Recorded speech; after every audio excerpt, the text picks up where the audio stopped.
so these are the digital channels, and I'm going to go through them all and explain them all to you. And what we're going to do, as I go through today, we're all going to work out the priorities for our own digital channels. We're ready for your assessment. So instead of scratching your head the night before it's due, going, oh, is Facebook more important than email? You'll already have it because we're going to do it in the, you're going to do it in the classroom now. So I'm going to hand out these. Went by office books, they're really pretty, aren't they? And I'll explain what I need us to do with them.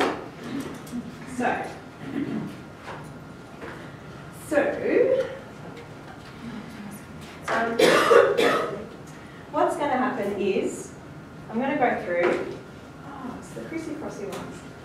Right, okay, that'll confuse me. So you can choose different colours and mix it up and make it look pretty. But I'll say, okay guys, we've got a new channel here. The channel is websites. So you write down websites on here and you put it in front of you. It says websites. And then I bang on about websites for a bit so you learn a bit about that. And then I might talk about Instagram. And I'll say, hey guys, Instagram is a channel. So you write it down on your piece of paper. And then you'll stick it down. And you'll decide whether a website is more important than Instagram or not. And so you're putting them in a line and you're ranking them. So I might have websites and then Instagram. And then Beck will say something about SMS marketing. And I'll go, SMS, well, I'm not really a school, it's probably not so much what I need. So I'll put it down the bottom of my list. And as we keep going through, we'll keep adding to our list. And you'll end up with about 6 or 7, maybe 8 or 9 different channels. And you'll have them in order of what you think is really important. And so the group yesterday in Hobart really, really loved it because it obviously took away a whole lot of work in terms of assessments.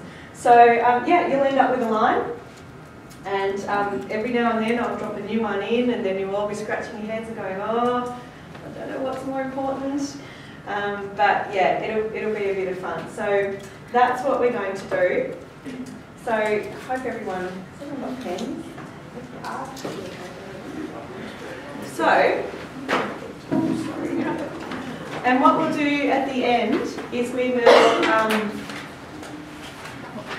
we'll have a bit of a look-see and we'll have a discussion about what channels are in what order.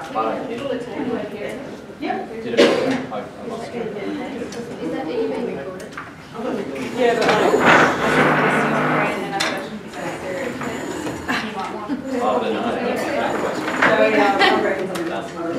breaking the stereotype.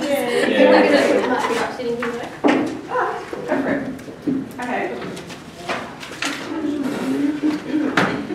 Can we just play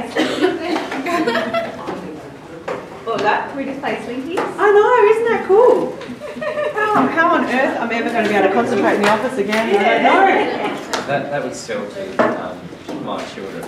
Yeah. Grab it off the They're the TV, type. yeah, get some of these. Yeah. Well, marketing's creative, and in our office we have to sometimes just go and do something really fun to clear our brains because we're trying to come up with really cool stuff. You're spending your whole time on spreadsheets. Yeah. So yeah, this is what I love the office. All right. So who's ready to write down their first channel? There's a spot up here. You want to take it? No? Okay. Alrighty, channel number 1 is websites.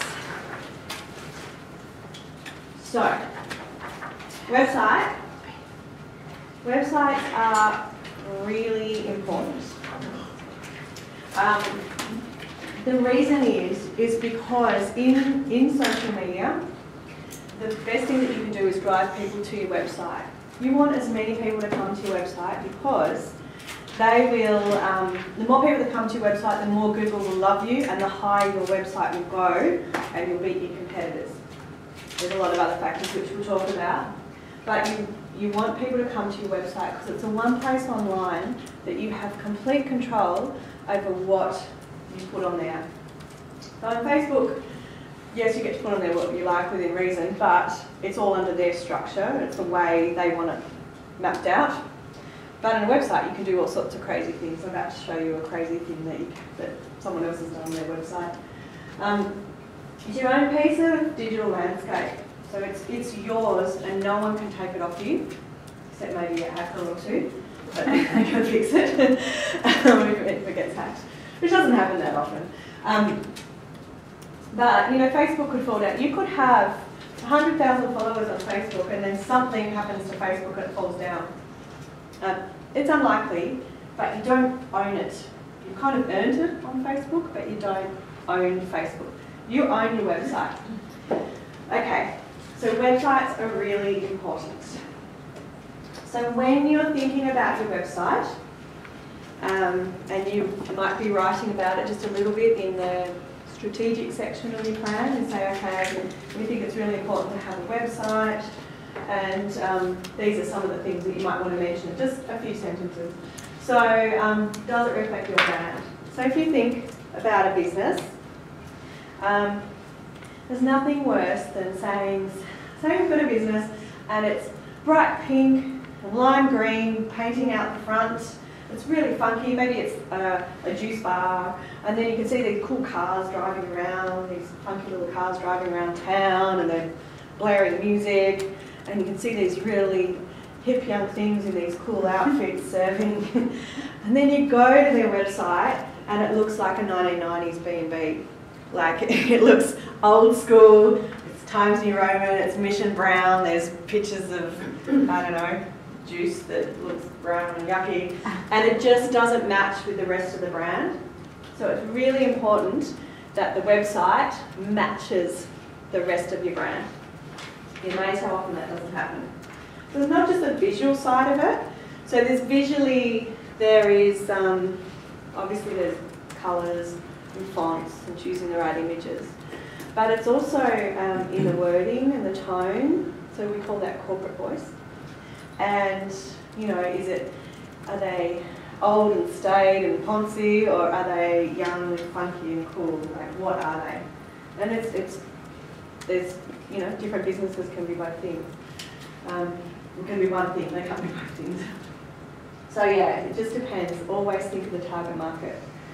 So if it was only old grannies that were very kind of, you know, set in their ways, and, you know, they thought watching the news on ABC was a bit risque, then they're not your target market. They're not going to be the ones that are buying the funky juice.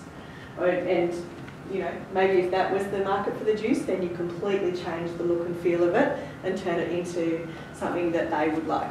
Again, I know I'm generalising. Okay, so strong call to action. So we had a look at that before. So websites should always have a book now or a buy now up in the top right hand corner. So say if this was a website here for Brickenden, up over here there should be a book now button. Not just on the home page, but on every single page. Yeah. So call to actions can also appear in the text. So if this is a website, you know, book now can be within the text as well. So it's always kind of tell them what you want them to do. Okay. ROI stands for return on investment. So you hear business consultants like me bang on about ROI all the time. Basically means that all the effort that you're doing, you actually sell something for it. So you might be doing an amazing marketing campaign, but no one's buying anything, then that's really bad ROI. So yeah, where's the return on investment? So in other words, what are you actually selling from having this website?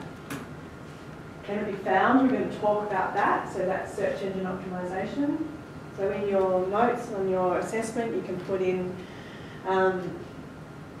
that the website is going to be search engine optimized to ensure that people find it. Does it work on mobile? I'm going to talk about that a little further. And can it be measured? I'm going to talk about Google Analytics as well. So these are the kind of things to consider in the website strategy section. So here's what not to do. So this is Ryanair, which is an airline I think maybe in Europe. Can anyone tell me what might not be right about that website? Is there something that looks a bit dodgy? It's really confusing. Yep, busy. Confusing, busy. Do you know where to press? No, No. you're kind of looking, going, right, if I want, where do I go? Yeah, yep.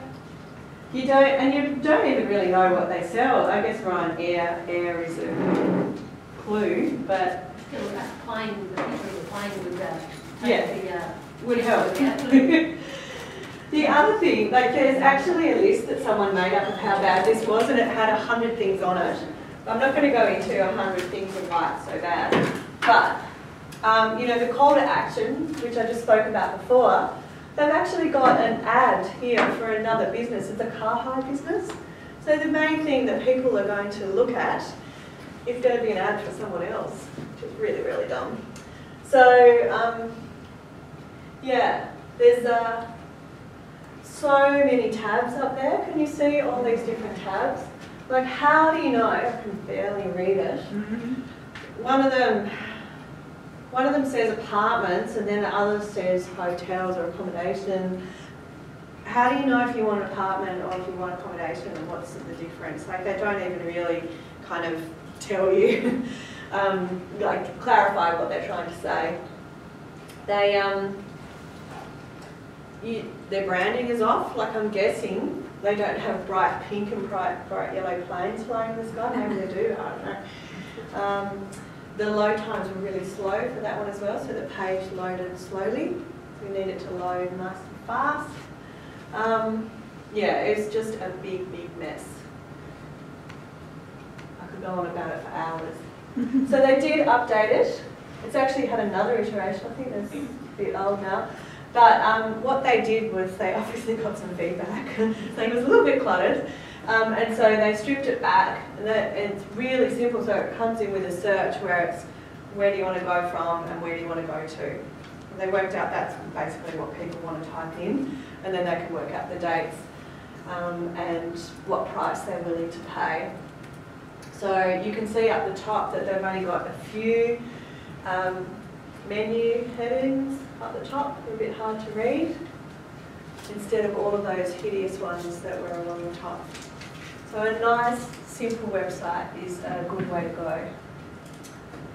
So this is just a bit more high level of what needs to happen with a website. So it needs to be engaging, so the content, or the words, need to be written in a way that people want to read it. Only about 10% of people read all the words on a website, so it's important to have like dot points and break it up and really kind of give it to them in little bits and pieces.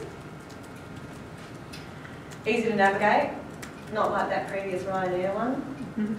So just some simple menu headings up the top, and it's not always good to have drop-down menus. So you know, if you press on a menu and then it drops down and says, so particularly in tourism, it might say rooms, and then you press on it and it says, do you want a deluxe room or a standard room or a honeymoon suite? And you're thinking, well, I don't know. How can I make a decision out of those three little words? So the best thing to do is press on accommodation or rooms, and then it opens up to a page that actually highlights the different types of rooms. Then it can go off to bigger pages of the rooms, but it's really not fair to ask a consumer to make that decision just based on a few little words. Any extra clicks that they have to press will mean that they'll disappear, they'll jump off the website because it just gets too hard. So simple is best. Informative, obviously. Make sure you've got all your information on there. That's a bit of a no-brainer. And the customer's actually there because they want to take action. Usually they're not there just fluffing around. They might be doing a bit of research, but at some point they're going to want to buy. Fast. So people will crack it with a website if it doesn't load almost straight away. So you'll lose lots of customers with that. And it's got to be about the user. So we find with websites that a lot of people write websites saying, we have the best coffee in town. We have been training forever and we have the best baristas, etc., etc.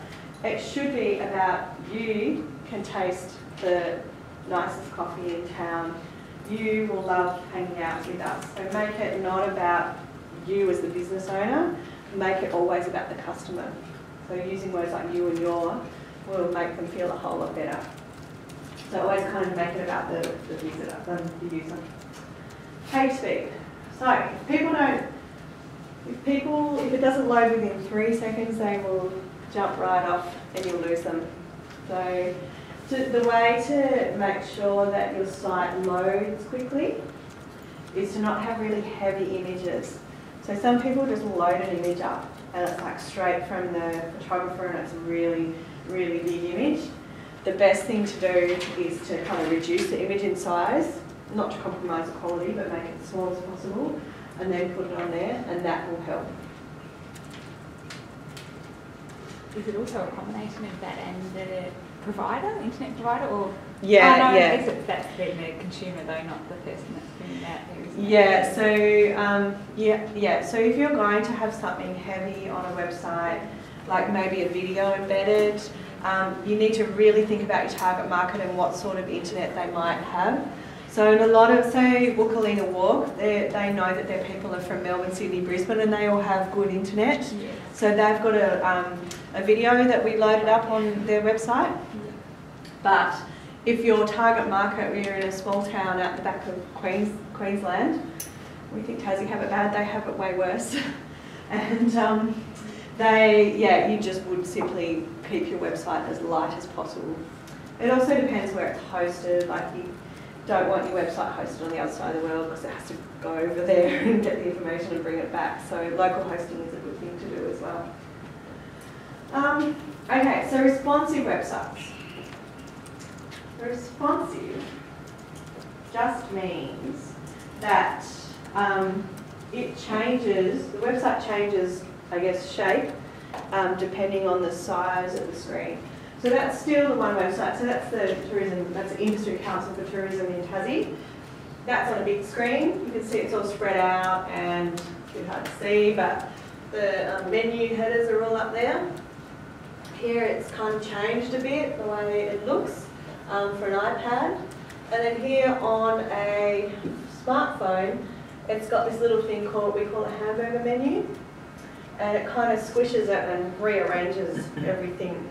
To work out if a site's not responsive, you've just got to, if you're having to like zoom in on words, that means it's not responsive. So responsive websites have been around for about 3 or 4 years. Anyone with a website older than that probably doesn't have one that actually gets found because Google, as you can see, Google prioritises. So if Google's got 2 coffee shops in Launceston and one has a responsive website, it's going to rank higher than the one that doesn't. And being found in a Google search is really, really important because that's where everyone goes to research, put on Google. Yes, so responsive websites. So in your plan, in your tactical bit, you probably want to put something about making sure that the website is responsive. If you've already got an existing website, it might be review website, or if you're creating a new one, just say ensure website is responsive. Alrighty, so I'm going to show you an example and hopefully the system will work. This is Travel Oregon. So they are renowned for having cutting edge websites. So in America, they've probably got better broadband than here. So what it is this is their website here. And we go into the fly fishing section. So notice how it doesn't have a menu. It's very, very different. It's becoming more like watching a TV show. Websites are becoming more like watching a TV show. So this is, I guess, part of the future. So in this example, we've just recorded a screenshot, a screen video, and we'll go and have a look at the fly fishing. So it starts with a video. Oregon. Breathtaking. Vast. Pristine. Experience it now with a robot fish. Oh, hey guys, follow me! This is gonna be weird.